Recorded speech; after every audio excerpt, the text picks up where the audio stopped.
Ya, assalamualaikum buat teman-teman. Ini ada Ustadz Ahmed ya, yang saat ini sedang memonitor kegiatan yang dilakukan oleh si Rafa ya. Jadi kita di sana tuh sebetulnya ada CCTV ya, yang sudah kita pasang, yang bisa memantau kejadian-kejadian yang ada di sana. Dan ini Mas Ahmed sedang mengintai seperti dari jarak jauh. Mas Ahmed, apa yang sebetulnya saat ini terjadi? Katanya ada suatu pertempuran baru. Bagaimana nasib Gus Idris yang kabarnya sudah menikahi Rafa, Mas Ahmed? Oh, Ya, silakan dibuka lebih dahulu, Mas Ahmed. Kalau masih oh, sempat. Oh, gini ya. kenapa? Kenapa, Mas Ahmed? Di sini Mas Ahmed mengejutkan kami nih. ternyata apa ya, di balik Ternyata tobat minyak naik gitu. tobatnya Gondom Mayit ya. Di tangan Di tangan siapa? Gus Idris dari hati ke hati karena Gondom Mayit. Tunggu tuh, siapa yang tobat? Gondom Mayit. Gondom Mayit tobat. Iya. Wis selit. Inilah makanya Nggak dia mungkin, Mas Ahmed. akibat utang nyawa. Utang nyawa. Jadi tobat dia gitu. Karena dia waktu digerebek Gus Idris tuh pergi, gue bisa kita naik sepeda motor kerennya itu, Sepeda motor. mendatangi pondoknya. Ternyata si Gondom Mayit bertempur dengan Rafa yang yang kemarin kita lihat mereka join, mereka ribut perang, sehingga terluka Gondom Mayit sampai berdarah. Ya Gus Idris menolong dia dari Rafa. Rafa Masya membunuh Allah. dia dengan mungkin kena senjata makan tuan itu. Senjata makan tuan ya, Mas Ahmed ya.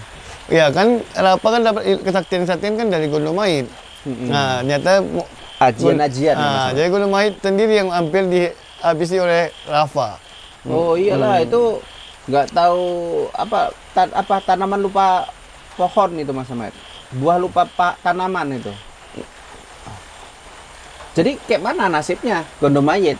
Betulan nggak itu? Saya kok masih nggak percaya gitu tuh, Mas Ahmed. Betul, ini ada komen netizen bilang ini Gondom Mayit tobat mirip Kang Adam katanya. Kalau dia tobat. Dan ini juga ada, ya Allah, episode Gondom Mayit bertobat ini yang bikin terharu sekali. Berarti hatinya masih ada harapan hati Gondom Mayit dibandingkan Rafa, wanita iblis ini. Buktinya dia yang luan tobat, padahal dia kalau kita bilang guru dari Rafa. Ternyata Rafa ini memang benar-benar wanita iblis yang tidak bisa ditobatkan. Berarti dia harus tobat sendiri nih, harus bisa benar-benar sadar sendiri. Dan Gondom Mayit ternyata kita selama ini ternilai jahat, kejam, rupanya ada punya hati, tahu berbalas gitu. Ibaratkan utang nyawa dibalas dengan nyawa. Oke. Mas Ahmed, dengar kabar kok rupa-rupanya Gondom Mayit tobat. Tapi ini kita lihat nih, ini Gondom Mayit tobat, pasti nanti kita lihat pasti ada muncul lagi dukun sesat nih. Tengoklah. Makanya ini kan Gondom Mayit kalau tobat ini hampir sama dengan Gus Samsudin, Mas Ahmed. Namanya Ki Suroto. Ya, itu termasuk dukun paling jahat itu. Ki Suroto, wah, sangar, beringas, brutal. Iya. Wah, menantang selalu sosok Gus Samsudin. Sebelum dia benar-benar tobat menggunakan ganti pakaian, kita masih sanksi waktu dia menolong Gus Samsudin dari serangan Wahabi. Dia diserang Wahabi, Suroto membantu, kita pikiran ini siasat dia. Ternyata Suroto tujuan dia membela Gus Samsudin yang benar-benar tobat. Dan Gondom Mayit ini juga nih. Jadi Mas Ahmed, saya ingat sekali Ki Suroto itu tobat karena kasihan kepada Gus Samsudin yang pada saat itu di penjara. Iya. Ya, karena fitnah. Ternyata orang baik ada juga di fitnah, kata dia gitu. Iya, betul. Sehingga mengakibatkan dia di penjara. Betul, iya. Sehingga Ki Suroto pun pada saat itu tersentuh hatinya, akhirnya bertobat. Iya. Nah ini hampir sama dengan Gus Idris, sosok Gondom Mayit. Gondom Mayit ya, yang sangar, beringas, Ya. tapi kalau beringasan Ki Suroto, Suroto kalau lebih, bisa dibilang. lebih kejam Suroto daripada Gunung Mahit nih. Iya. Gunung Mahit nih dia kejamnya tidak cantik dia seperti pengecut. Dengan cara apa? Menculik Umi Lipa, menyekap. Kan berarti itu supaya mancing. Kalau Suroto langsung datang dia dan bisa dihabiskannya santrinya dari Gus Samsudin. Iya. Oke ya, teman-teman. Jadi itulah yang terjadi ya pada Gus Idris ya, di mana yang saat ini berhasil ya menobatkan Iya. sosok Gunung Mahit. Gondomayit. Yang kita bilang imam jahat dia. Mas Amet. Dengar kabar kayak gini saya terkejut. Kemarin juga saya terkejut. Hari ini saya terkejut. Besok saya shock, Mas Amet. Ya. Entah apa lagi yang akan terjadi. Tapi ternyata kenapa Gunung Mahit tobat? Ternyata dia disiksa habis oleh 7 mustika milik Gus Idris. Oh, Mak. 7 mustika langsung ya? Iya, itu makanya ibaratnya museng-museng kayak singgokong tuh Mas Amet. Bisa jadi. Oh, habis ilmunya. Itu ternyata itu dia makanya dia tobat ya. Harus gimana itu Mas Amet? Masa nobatkan orang masih pakai 7 mustika, sementara di lingkungan kita ini banyak. Apa perlu minjam punya Gus Idris? Kalau kita menobatkan orang ini Mas kalau Amet? tidak bisa kita pegang mustika kita, baru boleh pinjam mustika Gus Idris. Oke.